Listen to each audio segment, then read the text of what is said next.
नमस्कार दोस्तों, मैं Dinesh Sharma nursing today online app में आपका वापस बहुत बहुत स्वागत करता हूं। तो बेटा, हम लोग अब तक फंडामेंटल के कुछ टॉपिक्स पढ़ चुके हैं। लाइक इरिगेशंस के बारे में हम लोगों ने पढ़ा है। कुछ बच्चों की फरमाइश आ रही है कि सर कुछ साइकेट्रिक रिलेटेड भी आप शुरू करें। तो बच्चों की फरमाइश को ध्यान में रखते हुए आज हम लोग साइकेट्रिक रिलेटेड कुछ जनरल इंट्रोडक्शन के बारे में शुरुआत करेंगे। तो साइकेट्रिक की हम लोग शुरुआत करना चाहते हैं, लेकिन शुरुआत करते समय हम लोग पहले ये भी जानेंगे कि साइकोलॉजी क्या होता है, साइकेट्रिक क्या होता है, जनरल डेवलपमेंट क्या हुआ है, इससे रिलेटेड कुछ इंपॉर्टेंट टर्मिनोलॉजी और रिलेटेड फिर डिजीज और जो भी हम आगे बढ़ेंगे। तो आज हम लोग शुरुआत करना चाहेंगे। अब चलिएगा, साइकेट्रिक की हम लोग शुरुआत कर रहे हैं। साइकेट्रिक, तो बेटा ध्यान से सुने कि साइकेट्रिक जो टर्म है वो जनरली आप ध्यान दें कि जॉन क्रिश्चियन रेल जो कि एक फिजिशियन हुए थे, उनका नाम है, और उन्होंने ये जो वर्ड साइकेट्रिक है इसके जन्मदाता कहे जा सकते हैं। तो जनरली आप ये पहले तो जान लें कि साइकेट्रिक और साइकेट्रिक जो वर्ड है वो आप कह सकते हैं coined bye John Christian rail. तो एक तो इनका नाम ही अपने आप में इंपॉर्टेंट है जो आपको पता होना चाहिए। तो आप ये बताएं कि जॉन क्रिश्चियन रेल जिन्होंने साइकेट्रिक वर्ड की उत्पत्ति की है और इस वर्ड का जो बेसिक मीनिंग है वो क्या है। तो आप ध्यान दें कि साइकेट्रिक का जो बेसिक मीनिंग है वो है treatment of the mental illness. लेकिन जैसे जैसे डेवलपमेंट हुआ, जैसे जैसे चेंजेस हुआ, तो आज आप जब साइकेट्रिक के डेफिनेशंस पढ़ते हैं तो आपको इसमें बहुत से चेंजेस देखने को मिलते हैं बेटा। तो पहले तो हम ये बता दें कि साइकेट्रिक का जो बेसिक मीनिंग है वो आप ध्यान दें, ट्रीटमेंट ऑफ मेंटल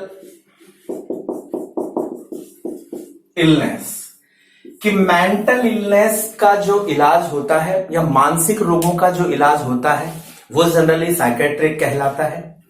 और ये बताया है जॉन क्रिश्चियन रेल के द्वारा, जिसे कि हम आज साइकेट्रिक बोल करके चल रहे हैं। लेकिन आज जब डेवलपमेंट हुआ है तो इस डेवलपमेंट के अनुसार इसी डेफिनेशन को थोड़ा सा मॉडिफाई कर दिया है, चेंज कर दिया है, और उसके अंतर्गत इन्होंने ये बताया है कि साइकेट्रिक एक मेडिकल साइंस की वह ब्रांच या वह शाखा है जहां मानसिक रोगों का हम अध्ययन करते हैं, मानसिक रोगों का डायग्नोसिस करते हैं, मानसिक रोगों का प्रिवेंशन करते हैं और मानसिक रोगों का ट्रीटमेंट किया जाता है। और इस विज्ञान को या इस विज्ञान की शाखा को हम लोग साइकेट्रिक के नाम से जानते हैं। तो जो लेटेस्ट डेफिनेशन है वो मैं आपको यहां बताना चाहूंगा। तो देखो बेटा, ध्यान दें, साइकेट्रिक के बारे में आपने बताया कि ये जो शब्द है ये जनरली साइकेट्रिस्ट के नाम से आप प्रॉपर ध्यान दे सकते हैं, जो कि हमने बताया कि जॉन क्रिश्चियन रेल है। अब आगे आप ध्यान दें कि जो लेटेस्ट डेफिनेशन साइकेट्रिक की आप बताते हैं, या आप कह सकते हो कि branch of medicine that deal with diagnosis,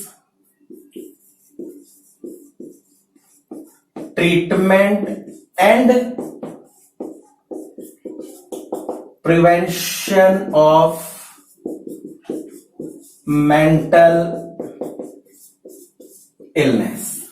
तो आप ये ध्यान दें कि साइकेट्रिक जो आज हम लोग पढ़ रहे हैं उसकी प्रॉपर जो साइंटिफिक डेफिनेशन है वो डेफिनेशन बेटा आप बताएं। हम कह रहे हैं कि एक ब्रांच, शाखा बोल सकते हो, और ये मेडिकल साइंस की शाखा, जैसे आप लोग पढ़ते हो medical surgical nursing, obstetrics nursing या और जो भी पढ़ते हैं, उसी तरीके से यहां पर अगर हम साइकेट्रिक के अंदर नर्स का यूज कर रहे हैं, नर्स अपने केयर का यूज कर रही है तो साइकेट्रिक नर्सिंग है। अन्यथा अगर हम नर्सिंग का नाम ना लें तो आप सीधा ये भी कह सकते हैं कि वो ब्रांच है जहां पर हम लोग किसी भी मानसिक रोग का इलाज कर रहे हैं, रोकथाम कर रहे हैं या उसका डायग्नोसिस कर रहे हैं। इसे ही हम बेटा साइकेट्रिक के नाम से जानते हैं।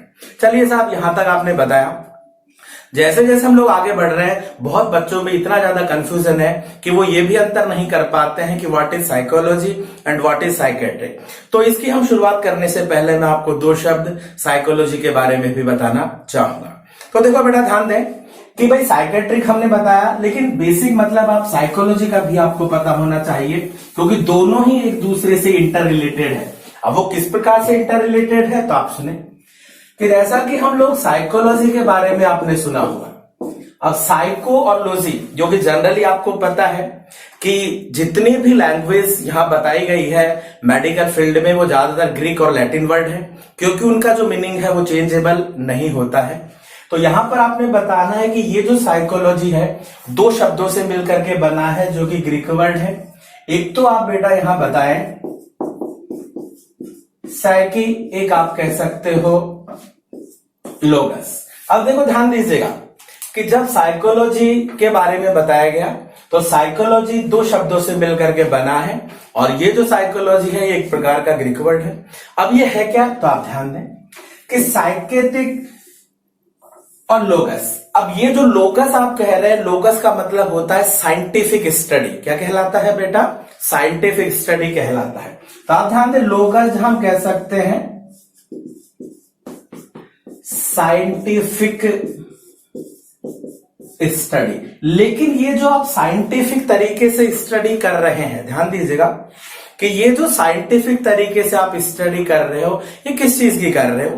तो ये जो साइकी वर्ड आप बता रहे हैं, इसका जो इनिशियली वर्ड मीनिंग दिया गया उसका बेसिक मतलब था सोल, या आप यहां पे कह सकते हो स्पिरिट। स्पिरिट मतलब आत्मा, मतलब जो हमारी आत्मा है या जो सोल है वो आप यहां बताएं, जो कि हम साइकी या साइको जिसको हम बोलते हैं।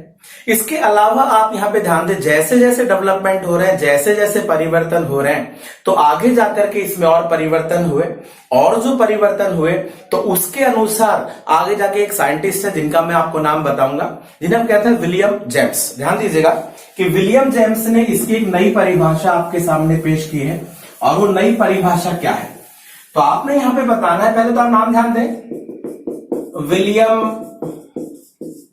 जेम्स।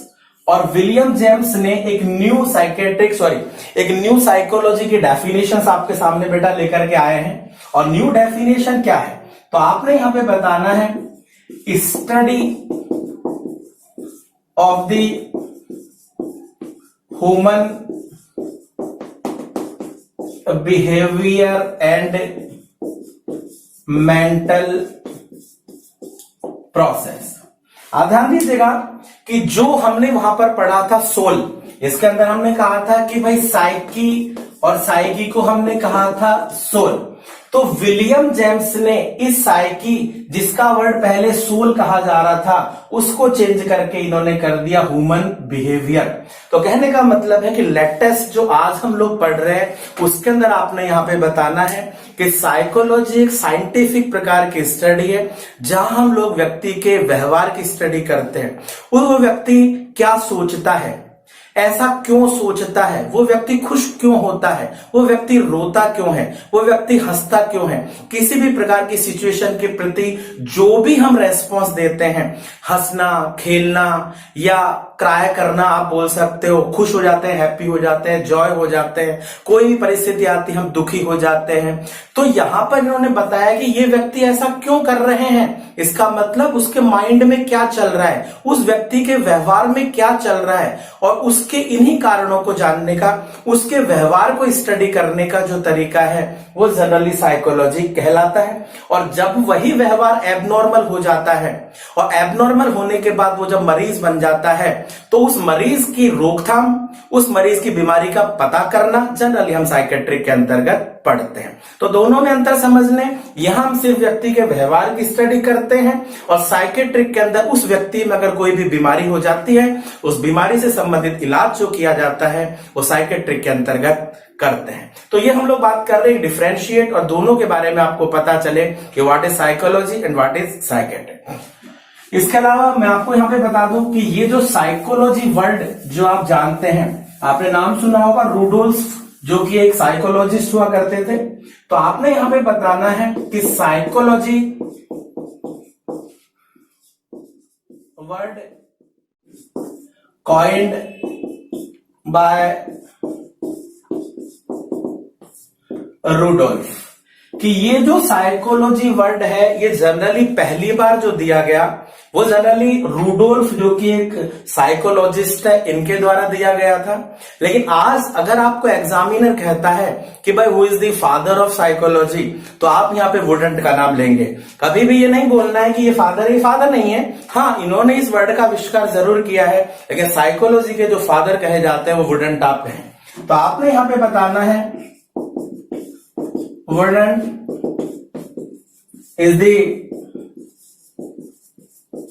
Father of psychology. तो देखो ये हम लोग बात कर चुके हैं डिफरेंशिएट के बारे में कि what is the difference between the psychiatric and what is the difference between psychology. चलो साहब, यहां तक हमने बताया। अब हम हमारे मेन टॉपिक पर आकर के बात करते हैं साइकेट्रिक। तो देखिए साइकेट्रिक के बारे में हम लोग उस डेवलपमेंट के बारे में पढ़ेंगे। डेवलपमेंट जो कि बड़े बड़े साइंटिस्ट हैं उन लोगों के नाम हैं, उन लोगों ने क्या इसके अंदर अपना योगदान दिया है, हम उन्हीं पर चर्चा करेंगे। तो सबसे पहले हम लोग यहां पर बात करना चाहेंगे कि जो ये आप साइकेट्रिक कह रहे हैं, जैसे हमने यहां पर तो बता दिया कि भाई wouldn't is the father of psychology, लेकिन क्या आपको ये पता है कि who is the father of psychiatric? तो आप ध्यान दीजिएगा कि सबसे पहले अगर हम यहां पर कुछ डेवलपमेंट की बात कर रहे हैं, डेवलपमेंट ऑफ साइकेट्रिक, तो बेटा साइकेट्रिक का जो डेवलपमेंट है उस डेवलपमेंट में सबसे पहले इसके जन्मदाता के बारे में हम लोग बात करेंगे कि भाई हु इज द, कह सकते हो कि फादर ऑफ साइकेट्रिस्ट। तो साइकेट्रिक जो आप यहां बता रहे हैं, साइकेट्रिक के फादर के बारे में आप बताएं। तो सबसे पहले आपके दिमाग में नाम आना चाहिए बेंजामिन रश। लेकिन आप ध्यान दें कि बेंजामिन रश जिन्हें हम लोग फादर ऑफ साइकेट्रिक बोल रहे हैं, लेकिन ये father of psychiatric only American psychiatric के हैं। किनके हैं बेटा? American psychiatric. तो आप यहां ध्यान दीजिएगा, अगर एग्जामिनर कहता है कि who is the father of American psychiatric, तो आप यहां बेंजामिन रश का नाम लें। लेकिन अगर आपको पूछा जा रहा है कि who is the father of psychiatric या who is the father of modern psychiatric, तो यहां पर फिलिप पेनेल का नाम लेना अति आवश्यक होगा, जिनका हम मुख्य रूप से नाम जानना चाहते हैं। तो आप यहां ध्यान दें, सबसे पहले बेंजामिन रश के बारे में बताएं, जहां हम कह सकते हैं फादर ऑफ अमेरिकन साइकेट्रिक, कि अमेरिकन साइकेट्रिक के फादर या अमेरिकन साइकेट्रिक के जो मूल जिन्होंने डेवलपमेंट किया है या जिन्होंने इसके बारे में बताया है, उनका नाम है बेंजामिन रश। अब इन्हीं बेंजामिन रश को आप ध्यान दें फादर बोल रहे हैं, और आपको यह भी पता होना चाहिए कि बेंजामिन रश ही वो व्यक्ति है जिन्होंने पहली साइकेट्रिक रिलेटेड बुक पब्लिश करवाई थी। या आप ध्यान दीजिएगा, तो बेंजामिन रश, लेकिन बेंजामिन रश का नाम only related to American psychiatric आता है। अब देखिएगा, अमेरिका का ठीक है हर जगह आधिपत्य है, अमेरिका का हर जगह आप कह सकते हो बोलबाला है, लेकिन फिर भी हम ओवरऑल बात करना चाहेंगे। तो आप ध्यान दें बेंजामिन रश, लेकिन बेंजामिन रश के बाद जिनकी हम लोग बात कर रहे हैं मुख्य रूप से फिलिप पेनेल। देखिए आप ध्यान दें, फिलिप पेनेल को आपने बिल्कुल भी नहीं भूलना है, और वो इसलिए नहीं भूलना है कि मॉडर्न साइकेट्रिक बोल दो या फादर ऑफ साइकेट्रिक बोल दो, ओवरऑल मतलब पूरी दुनिया, पूरे वर्ल्ड में अगर फादर ऑफ साइकेट्रिक की बात करते हैं तो फिलिप पेनेल का नाम सबसे पहले आएगा। तो आप ध्यान दें, फिलिप पेनेल जो आप कह सकते हो फादर ऑफ मॉडर्न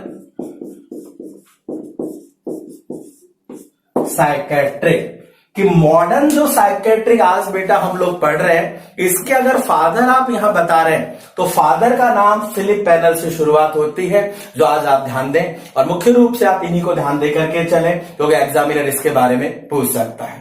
चलो साहब, यहां तक आपने बताया। आगे जैसे जैसे हम बढ़ते हैं और डेवलपमेंट की बात करेंगे, देखो डेवलपमेंट की बात कर रहे हैं तो डेवलपमेंट के अंतर्गत नेक्स्ट जो डेवलपमेंट साइकेट्रिक रिलेटेड आप बता रहे हो, आपने नाम सुना होगा स्विस साइकेट्रिस्ट, बहुत बड़े साइकेट्रिस्ट है यूजेन ब्लूलर। यूजेन ब्लूलर का नाम भूलना असंभव है। तो क्या आपको पता है आज जो शिजोफ्रेनिया आप लोग पढ़ते हो, और शिजोफ्रेनिया आपको पता है कि जितने भी मानसिक डिसऑर्डर हैं उन मानसिक डिसऑर्डर में अगर सबसे ज्यादा कोई गंभीर बीमारी है तो वो शिजोफ्रेनिया ही है। और शिजोफ्रेनिया जो वर्ड की उत्पत्ति है, या शिजोफ्रेनिया जो वर्ड को अपने नाम पे रजिस्टर्ड करवाया है, जिसको हम कहते हैं कोइंड द नेम, नाम को अपने नाम पर रजिस्ट्रेशन करवाना, तो शिजोफ्रेनिया जो नाम कोइंड किया गया है, शिजोफ्रेनिया जो नाम रजिस्टर्ड किया गया है, वो शिजोफ्रेनिया यूजेन ब्लूलर के नाम से ही जाना जाता है। और शिजोफ्रेनिया जो अब नाम है वो जनरली 1908 के अंतर्गत दिया गया।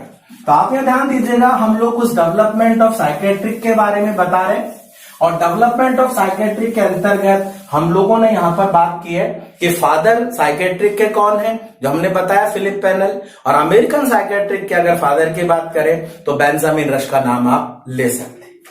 आगे आपने बताना है नेक्स्ट, और नेक्स्ट आप ध्यान दें यूजेन ब्लूलर। देखिए यूजेन ब्लूलर जहां पर आपने बताना है कोइंड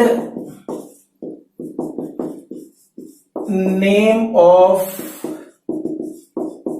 शिजोफ्रेनिया इन 1908।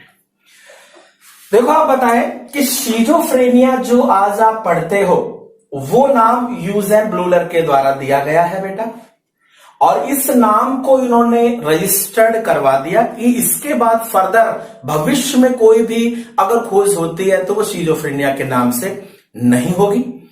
और ये जो नाम रजिस्टर्ड करवाया है ये 1908 में रजिस्टर्ड करवाया है। तो चलिए साहब यहां तक ध्यान दें। जैसे जैसे हम आगे बढ़ते गए डेवलपमेंट होते गए, और डेवलपमेंट जो होते गए तो आपने एक डेवलपमेंट सुना होगा इंडियन लूनेटिक एक्ट, सुना है आपने इंडियन लूनेटिक। देखिए ध्यान दें, पूर्व समय में जितने भी मानसिक रोगी थे उन्हें लूनेटिक कहा जाता था। लूनेटिक मतलब पागल, और पागलों से संबंधित कानून जिसे हमने कहा लूनेटिक एक्ट। और ये जो कानून बनाया गया इसके अंदर ये बताया कि मानसिक रोगों का अधिकार क्या है, मानसिक रोगियों के अधिकार क्या है, मानसिक रोगी को किस आधार पे हॉस्पिटल में बेटा आप एडमिट करवा सकते हो, किस आधार पर डिस्चार्ज करवाया जा सकता है, ये सभी कुछ जो बताया गया ये इंडियन लूनेटिक एक्ट में बताया। आज तो खैर मॉडिफिकेशन हो चुका है, मेंटल हेल्थ एक्ट भी आ गया है और भी चेंजेस हो गए, लेकिन हम लोग एक हिस्टोरिकल डेवलपमेंट की बात कर रहे हैं, तो ये हिस्टोरिकल डेवलपमेंट है। तो देखो बेटा ध्यान दें, यूजेन ब्लूलर, और यूजेन ब्लूलर के बाद जो हम लोग यहां बात कर रहे हैं तो आप ध्यान दें 1912, और 1912 में आप कह सकते हो इंडियन लूनेटिक एक्ट। लूनेटिक जैसा कि मैंने क्या कहा कि पुराने समय में जो मानसिक रोगी हुआ करते थे उन मानसिक रोगियों को पागल या लूनेटिक कहा जाता था, और इससे संबंधित जो कानून बनाया गया जो कि इन मरीजों की रक्षा के, इनके अधिकार से संबंधित जो कानून बनाया गया वो कानून इंडियन लूनेटिक एक्ट के अंतर्गत आता है। चलिए साहब यहां तक हमने डेवलपमेंट किया है, जो आप ध्यान दें। धीरे धीरे हम और आगे बढ़ते हैं तो आपको यहां जानना जरूरी है हैरिट बैली का नाम भी। हैरिट बैली भी एक बहुत बड़े साइकेट्रिस्ट हुए हैं, और इन्होंने एक बुक पब्लिश की है जो कि नर्सिंग के अंदर बहुत ही ज्यादा योगदान रखती है। तो आप ध्यान दीजिएगा नेक्स्ट, और नेक्स्ट हम लोग बात कर रहे हैं 1920, और 1920 जहां पर आपका नाम लेना जरूरी है हैरिट बैली। देखिए ध्यान दें, हैरिट बैली जो है एक साइकेट्रिस्ट है, और हैरिट बैली ने पहली एक बुक पब्लिश की जो कि नर्सिंग से संबंधित थी। ध्यान दें, हैरिट बैली जो आप कह सकते हो फर्स्ट साइकेट्रिक नर्सिंग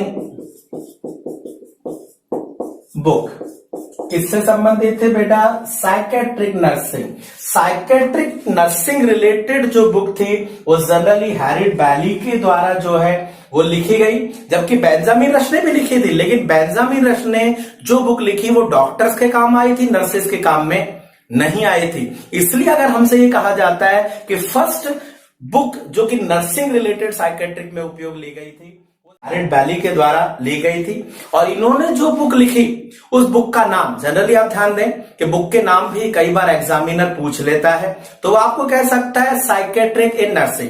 भाई आप ध्यान दें कि ये जो साइकेट्रिक है ये जनरली नर्सिंग में किस तरीके से यूज कर रहे हैं, नर्सिंग के अंदर किस प्रकार से यूज की जा रही है, मेंटल इल पेशेंट को किस प्रकार से यूज की जा रही है, उन सभी के बारे में इस बुक के अंतर्गत बताया गया है। चलो साहब यहां तक हम बात कर रहे हैं।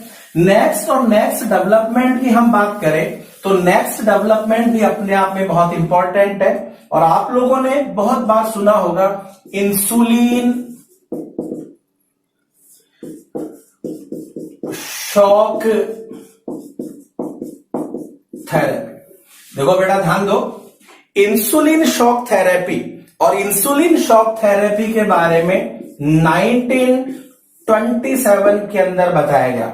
मैं आपको बता दूं, आप लोग पढ़ते होंगे श्रीवाणी या और कोई सी बुक आती है साइकेट्रिक के, आप लोग पढ़ते हैं, उनके अंदर जिनके पास पुराने एडिशंस है वहां पर ये 32 लिखा हुआ है, जो कि गलत है, फॉल्स है, आप उसको करेक्ट कर लें। और फर्दर जो भी नए एडिशन है उनमें चेंजेस आ रहा है, लेकिन फिर भी आपको पता होना चाहिए कि अगर आपके पास पुराने एडिशंस है वहां 32 लिखा है, उसको आप करेक्ट करके 1927 कर सकते हैं, क्योंकि वो गलत है।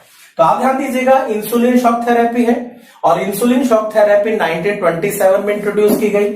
और ये जो इंट्रोड्यूस की गई किसके द्वारा, तो आपने यहां पे बताना है बाय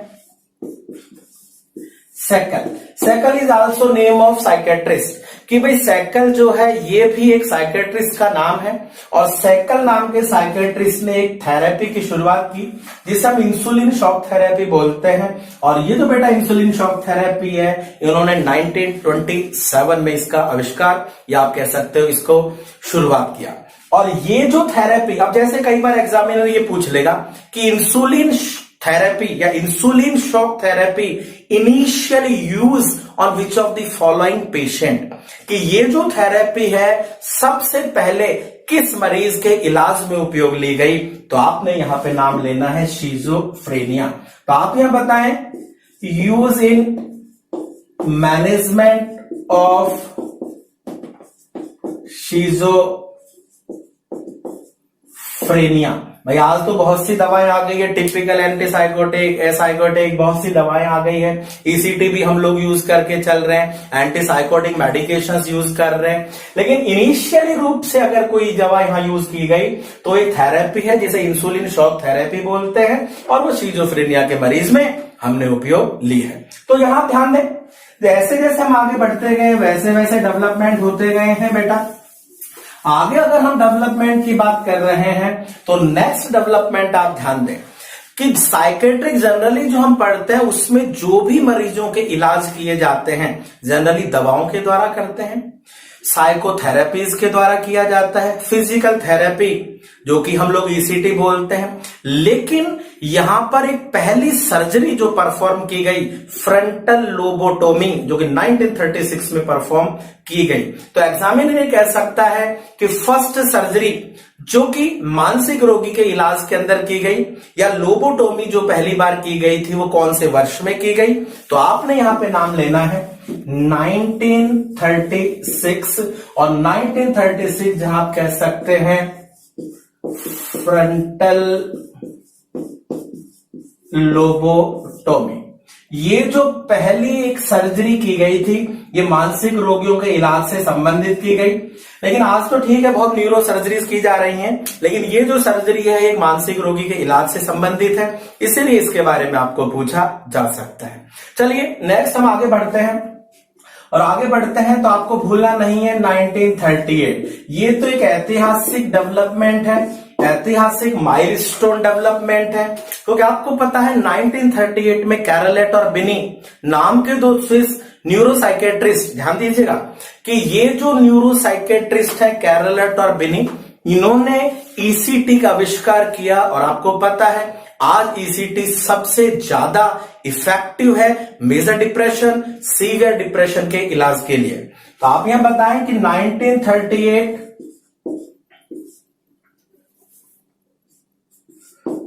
कैरलेट एंड बिनी ने इंट्रोड्यूस की आपके सामने, क्या इंट्रोड्यूस की बेटा? एसीटी। तो आप ये बताएं कि कैरलेट और बिनी जो कि स्विस न्यूरोसाइकेट्रिस्ट है और इन्होंने इस ईसीटी का आविष्कार किया, और ये ईसीटी का आविष्कार कौन से वर्ष में किया? 1938 में किया।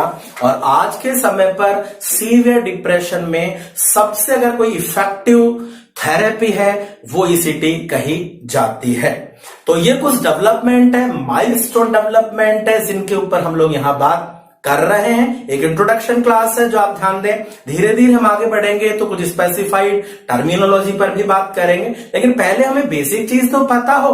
अगर बेसिक चीज ही नहीं पता होगी हम आगे पहुंचेंगे तो फिर प्रॉब्लम होने वाली है। तो इसलिए इनिशियली चीजें पर हम लोग पढ़ेंगे और आगे धीरे धीरे बढ़ते चले जाएंगे। तो आप ध्यान दीजिएगा।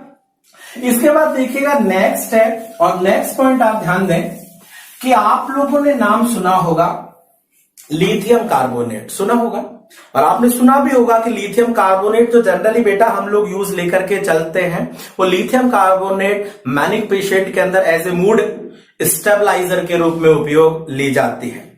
लेकिन आपको क्या ये पता है कि लिथियम कार्बोनेट जो दवा है उस दवा को बनाने वाले व्यक्ति कौन है? तो आप यहां ध्यान दीजिएगा, जॉन कैट का नाम बहुत आवश्यक है। जॉन कैट, यहां पर आपने बताना है लिथियम कार्बोनेट के बारे में, और लिथियम जो कार्बोनेट आप बता रहे हो इसको हम लोग जनरली मूड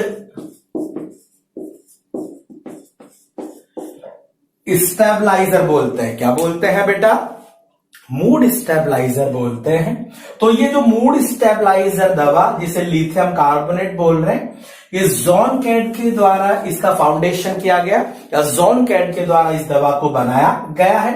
कब बनाया है? तो आप ध्यान दें 1949। तो 1949 के अंदर जॉन कैट, और जॉन कैट ने मूड स्टेबलाइजर दवा जो कि लिथियम कार्बोनेट है, और ये लिथियम कार्बोनेट स्पेसिफाइड जो हम लोग बेटा यूज ले रहे हैं किस मरीज के इलाज के लिए यूज में आती है? मैनिक पेशेंट के।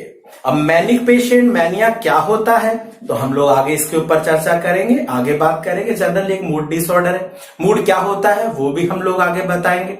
तो देखो ध्यान दें, यहां हम लोग बात कर रहे हैं डेवलपमेंट, और डेवलपमेंट के अंतर्गत हम लोग बात कर चुके हैं मूड स्टेबलाइजर, और मूड स्टेबलाइजर जो दवा आप बता रहे हैं जॉन कैट है, और इस दवा का नाम लिथियम कार्बोनेट आप कह सकते हो। चलो साहब आगे ध्यान दें। नेक्स्ट, और नेक्स्ट आपने बताना है 1952 भी भूलने लायक नहीं है, और भूलने लायक इसलिए नहीं है कि यहां पर सीपीजेड जिसको हम क्लोरोप्रोमेजाइन, कौन सी दवा बोल रहे हैं बेटा? क्लोरोप्रोमेजाइन। क्लोरोप्रोमेजाइन फर्स्ट एंटीसाइकोटिक मेडिकेशन है। कौन सी मेडिकेशन है? फर्स्ट एंटीसाइकोटिक मेडिकेशन है जो कि आपके साइकोसिस या साइकोट रिलेटेड डिसऑर्डर में उपयोग ली जाती है। तो आपने यहां बताना है सीपीजेड है, और सीपीजेड आप कह सकते हो फर्स्ट एंटी साइकोटिक मेडिसिन, और ये फर्स्ट एंटी साइकोटिक मेडिकेशन है जिसके तमाम जो अधिकार क्षेत्र है वो WHO के पास में है। तो यहां तक आप बताएं। इसके साथ साथ आगे अगर हम बात करें तो आप ये 1952 को जरूर याद रखें। अब हमने एक नाम तो बता दिया कि पहली एंटीसाइकोटिक मेडिकेशन है सीपीजेड या क्लोरोप्रोमेजाइन आप लोग यूज कर रहे हैं। आज तो आपने देखा होगा बहुत आ गई है, हेलोपेरिडोन यूज कर रहे हो, रेस्पेरिडोन यूज कर रहे हो, बहुत सारी दवाएं हैं। लेकिन आज कब शुरू हुआ? तो पहली जो शुरुआत हुई वो सीपीजेड से इसकी शुरुआत हुई थी बेटा।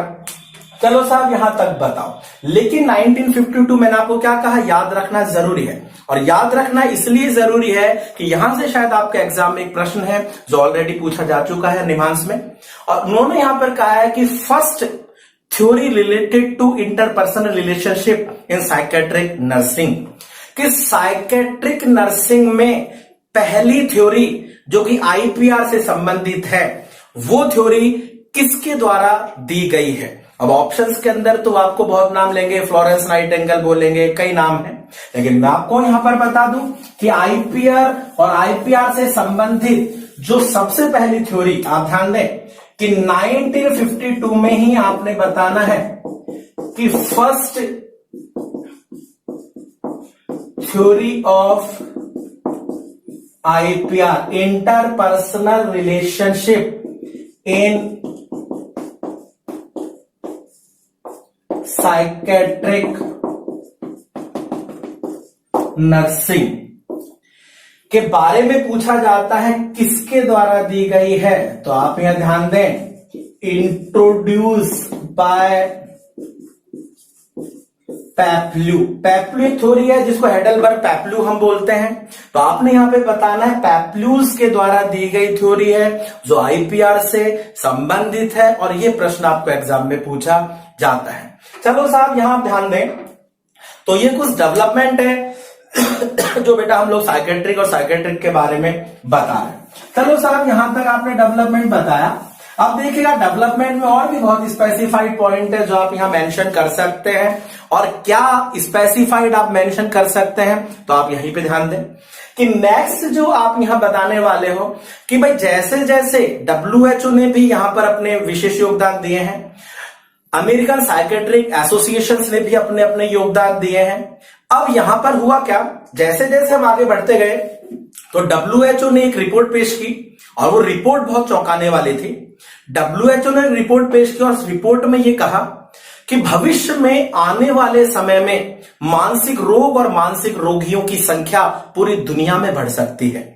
ऐसी स्थिति में WHO ने सभी एसोसिएट कंट्रीज को इसके प्रति अवेयरनेस प्रोग्राम चलाने के लिए कहा, और ऐसी स्थिति के अंदर उन्होंने चौंकाने वाली रिपोर्ट में कहा कि पूरी दुनिया में मोर देन 99% मानसिक रोगी हैं। अब हैं कैसे हैं कि अगर कोई भी व्यक्ति अपने इमोशंस को कंट्रोल नहीं कर पाता है, कभी उसको लाइफ में तनाव होता है, एडजस्ट नहीं हो पाता है, तो वो व्यक्ति मानसिक रोगी है, और ऐसा कहीं ना कहीं सबकी लाइफ में कभी कभी हो सकता है। तो ठीक है, WHO की रिपोर्ट आई, इस आधार पर इन्होंने जो डेवलपमेंट किया उनके अंदर भारत के अंदर भाई अलग अलग हॉस्पिटल्स खोले गए, रांची के अंदर खोला गया, बेंगलोर में निम्हांस खोला गया, कुछ ट्रेनिंग कोर्सेज शुरू की गए। लेकिन आप ध्यान दें कि आपको जो पूछे जाता है वो एक पॉइंट ये है कि जो आपका BSc नर्सिंग है, जो आप नर्सिंग कर रहे हैं BSc नर्सिंग, उस BSc नर्सिंग के पाठ्यक्रम में सबसे पहले साइकेट्रिक को कब जोड़ा गया, तो आपके मुंह से शब्द निकलना चाहिए 1965।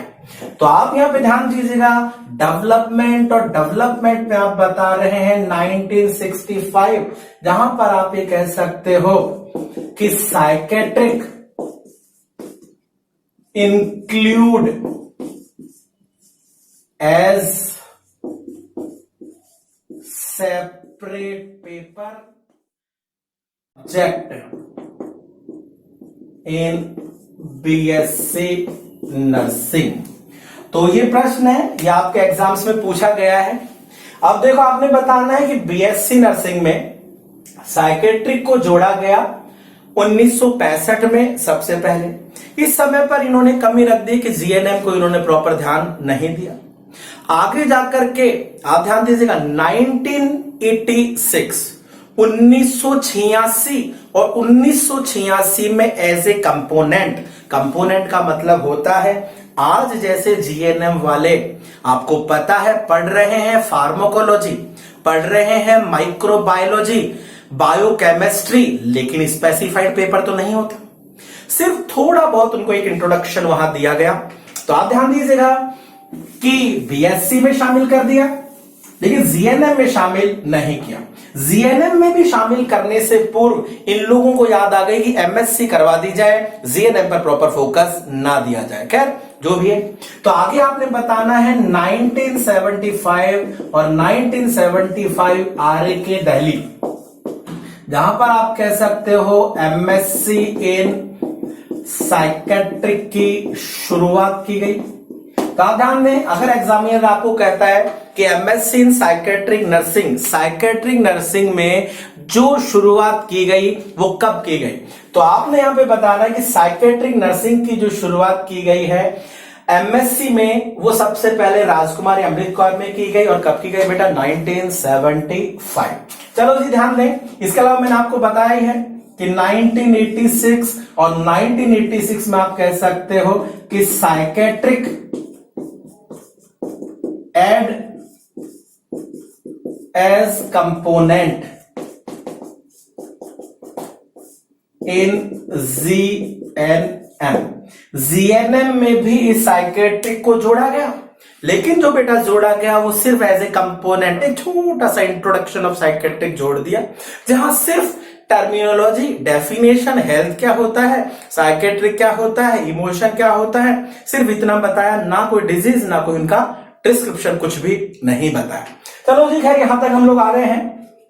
तो ये छोटा सा डेवलपमेंट है। इसके बाद 2006 और 2006 में जाकर के इस साइकेट्रिक को जीएनएम में भी एज ए सब्जेक्ट और सेपरेट पेपर के रूप में जोड़ दिया गया है। तो ये तो एक हमने डेवलपमेंट ऑफ साइकेट्रिक के बारे में बताया। और भी डेवलपमेंट है, जैसे जैसे डिजीज और डिजीज के बारे में हम लोग बात करेंगे, इस पर हम लोग बात करेंगे।